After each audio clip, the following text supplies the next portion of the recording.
Computation of income from salaries के इस video में हम विशिष्ट कर्मचारी स्पेसिफाइड एम्प्लॉय के बारे में अध्ययन करेंगे। अनुलाभों के अध्ययन में हमने देखा था कि कुछ अनुलाभ सभी प्रकार के कर्मचारियों के लिए कर योग्य होते हैं।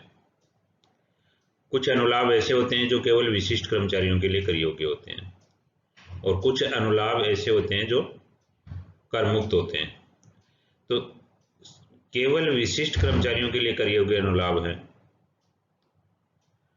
उन अनुलाभों का अध्ययन करने से पहले ये जानना अत्यंत आवश्यक है कि ये विशिष्ट कर्मचारी कौन है, उससे क्या आशय है। विशिष्ट कर्मचारी वह व्यक्ति है जो 3 शर्तें हैं, उनमें से कोई भी एक शर्त को पूरी करता हो। यानी कि 3 शर्तें निर्धारित की हैं विशिष्ट कर्मचारी की पहचान के लिए, उनमें से कोई भी एक शर्त पूरी करता हो तो वह विशिष्ट कर्मचारी कहलाता है। पहली शर्त है उसमें वह कंपनी का संचालक हो, कंपनी का डायरेक्टर हो, तो विशिष्ट कर्मचारी हो जाएगा। अथवा दूसरी शर्त में क्या दिया है, उसका नियोक्ता कंपनी में जो उसकी जिसमें वह नौकरी करता है उस नियोक्ता कंपनी में सार्वजनिक हित सब्सटेंशियल इंटरेस्ट हो, अर्थात उसके पास नियोक्ता कंपनी के कम से कम 20% मताधिकार वाले अंश हो। यानी उस कंपनी में जो भी टोटल शेयर होल्डिंग है वोटिंग राइट वाली, उसमें 20% या उससे अधिक उसके पास मताधिकार वाले अंश हो। वह इन अंशों का लाभ भोगी स्वामी हो, यानी कि उनका ओनर हो, तो भी उसको विशिष्ट कर्मचारी मान लेंगे। यानी किसी कंपनी में जिसमें वह काम करता है वहाँ 20% उसके पास उस कंपनी के 20% या उससे अधिक प्रतिशत मताधिकार वाले अंश हो। तो तीसरी जो कंडीशन है, गत वर्ष में मौद्रिक कर योग्य आय की राशि 50,000 रुपये से अधिक हो। छोटा सा ही अमाउंट है, 50,000 रुपये से अगर मौद्रिक आय उसकी ज्यादा है गत वर्ष के दौरान, तो भी उसको विशिष्ट कर्मचारी मान लिया जाएगा।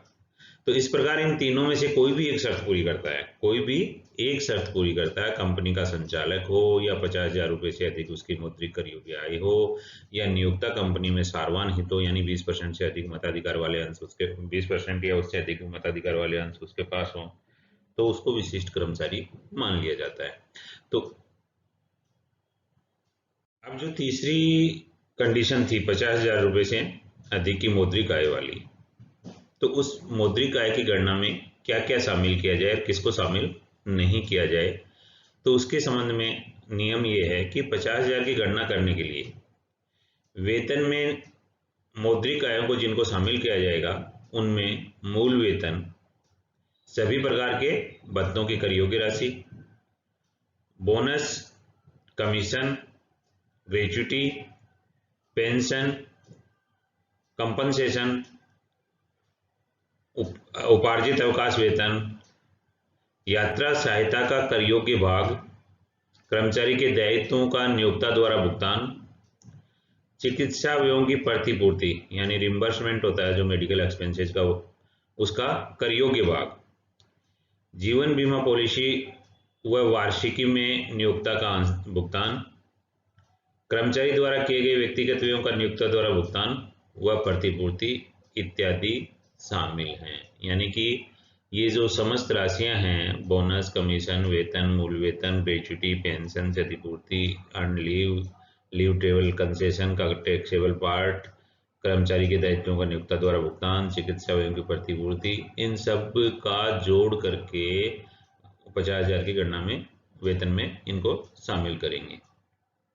किंतु भविष्य निधि का कर योग्य भाग को नहीं लेंगे। भविष्य निधि मान लो जैसे जो प्रमाणित भविष्य निधि था उसमें 12% से ज्यादा अगर नियोक्ता कंट्रीब्यूशन करता है तो उसको कर योग्य मानते हैं, अपन वेतन की गणना में शामिल करते हैं, तो उसको यहाँ पर शामिल नहीं करेंगे। 50 कर योग्य भाग को यहाँ शामिल नहीं करेंगे। उपयुक्त सभी राशियों के योग को सकल मौद्रिक आय कहा जाता है। इस योग की कुल राशि में से, मतलब ये जो टोटल करेंगे इसमें से स्टैंडर्ड डिडक्शन, प्रमाणित कटौती, मनोरंजन भत्ते की कटौती और नियोजन कर के एम्प्लॉयमेंट टैक्स, ये तीनों कटौतियां घटा दी जाएंगी और शेष बची हुई राशि 50,000 से अधिक है तो ही कर्मचारी विशिष्ट श्रेणी का माना जाएगा, अन्यथा नहीं। यानी कि इसके बाद जो बची हुई राशि मतलब जो टोटल है वो 50,000 से अधिक है तो वो विशिष्ट कर्मचारी, और 50,000 तक है तो विशिष्ट कर्मचारी नहीं माना जाएगा।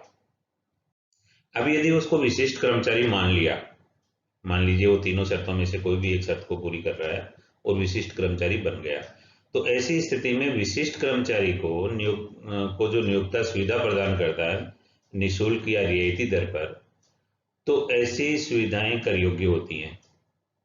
इनमें कौन कौन सी सुविधाएं हैं जो विशिष्ट कर्मचारी होने पर ही कर योग्य होती हैं? इसमें से पहली है कर्मचारी के बच्चों को शिक्षा सुविधा, कर्मचारी के बच्चों को शिक्षा की सुविधा। बिजली पानी गैस की सुविधा, बिजली पानी और गैस की सुविधा। घरेलू नौकरों की सुविधा, माली, चौकीदार, फर्राश, रसोईया। मोटर कार की सुविधा। चिकित्सा सुविधा। अवकाश यात्रा रियायत या सहायता, अवकाश यात्रा के संबंध में जो कोई रियायत या सहायता मिलती है वो।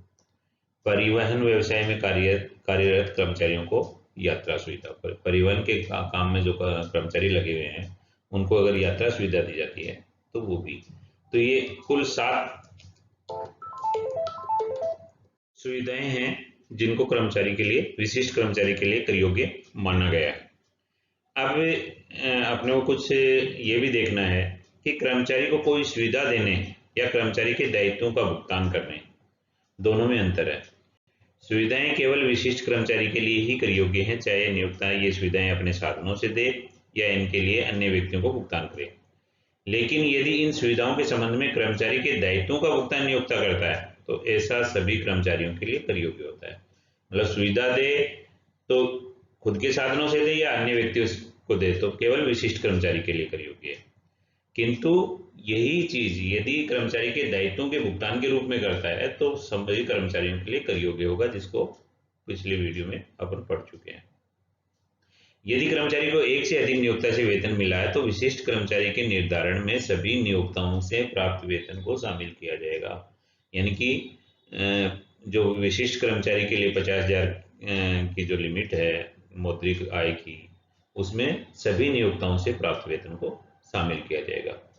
यदि कर्मचारी 2 या 2 से अधिक संस्थाओं में कार्यरत है तो उनमें से किसी एक में संचालक है अथवा किसी एक कंपनी में सार्वजनिक हित है तथा उक्त अनुलाभ केवल इसी कंपनी ने दिए हैं तभी कर योग्य होंगे। ऐसी कंपनी जिसमें उक्त अनुलाभ दिए हों किंतु कर्मचारी का उसमें सार्वजनिक हित नहीं है और उसका संचालक नहीं है तो ऐसे अनुलाभ विशिष्ट कर्मचारी के लिए कर योग्य नहीं होंगे। यानी मौद्रिक आय की गणना में 50,000 की उसकी में गणना में शामिल किया जाएगा दोनों नियोक्ताओं का वेतन, किंतु यदि वो संचालक की स्थिति में या सार्वजनिक हित की स्थिति में अगर उसको विशिष्ट कर्मचारी माना जाता है तो केवल उसी कंपनी में जिसका वह संचालक है या जिस कंपनी में उसका सार्वजनिक हित है उसने यदि कोई अनुलाभ दिया है तभी वह उसके लिए कर योग्य होगा। दूसरी कंपनी का अनुलाभ कर योग्य नहीं होगा जिसमें उसका इन दो कैटेगरी में सार्वजनिक हित वाली और संचालक वाली कैटेगरी में वह विशिष्ट कर्मचारी नहीं है।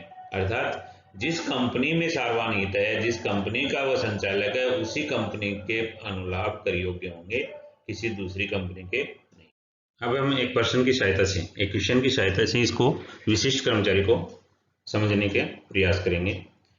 देखिए इसमें एक कर्मचारी है जो 2 जगह काम कर रहा है और दोनों जगह के उसके जो वेतन के रूप में जो सुविधाएं या जो वेतन मिला है उसकी डिटेल दी हुई है। तो जैसे बेसिक सैलरीज की एक जगह में 50,000, दूसरी कंपनी में 30,000 है, तो दोनों को जोड़कर बेसिक सैलरी अपन ने 80,000 रुपये कर दिया। डीए इसको 16,000 और 4,000 तो 20,000 का दोनों का टोटल कर लिया। एजुकेशन अलाउंस 3,000 और